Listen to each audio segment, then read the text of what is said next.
তো শেষের দিকে ভাই, ওরা ভোটে পরাজয় হবে এই বিধায় ওরা করতেছে কি, আমাদের মেয়ে ছেলেমেয়েরা যারা ভোট দিতে ফিস করতেছে, আর আমাদের কোনো প্রার্থী ভিতরে ঢুকলে ঢুকতে দিচ্ছে না।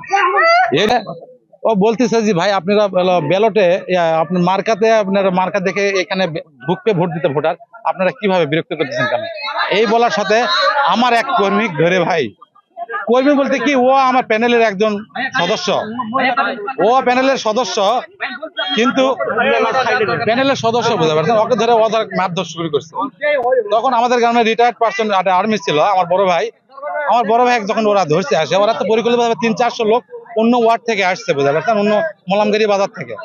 অর্থাৎ হলো সাজ্জাদুল বুঝতে পারছেন, কানাকারে নাম পরিচিত, কানা নামে পরিচিত সাজ্জাদুল। ও তো বিএনপি করে নাকি আমি জানি না, কোনোদিন আমি বিএনপি করি সেই 20 বছর থেকে আমি বিএনপি করি। আমার বাপ এই ওয়ার্ডের সভাপতি ছিল 20 বছরের।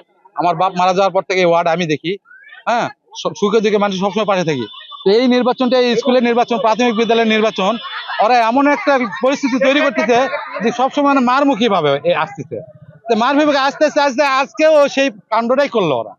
মানে ওরা আমার পিছন থেকে যা ধরে, আমার বড় ভাই যখন ধরছে আমি তখন আগাইতে গেছি, তখন 4-5 জন ধরে বেধড়ক ভাবে আমাকে লাঠিতে মাথার বাড়ি মারছে। বাত ব্যথা, প্যারালাইসিস কিংবা আর্থ্রাইটিস, আধুনিক ফিজিওথেরাপি ও পুনর্বাসন চিকিৎসায় নির্ভরযোগ্য নাম ডিপিআরসি।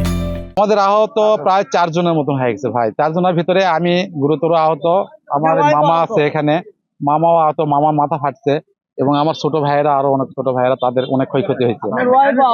কালাই থানার করিমপুর প্রাথমিক বিদ্যালয়ে ম্যানেজিং কমিটি নির্বাচন চলাকালীন সময় আমরা সংবাদ পাই ওই কেন্দ্রের পাশে উভয় পক্ষের প্রার্থীদের মাঝে একটা উত্তেজিত কথা কাটাকাটির খবর পেয়ে আমরা আসি। আমি এসে দুই পক্ষের উত্তেজিত অবস্থাকে নিয়ন্ত্রণে আনি, দুই পক্ষকে দুই দিকে সরাই দেই। এখন পরিস্থিতি নিয়ন্ত্রণে আছে, কোনো সমস্যা নাই।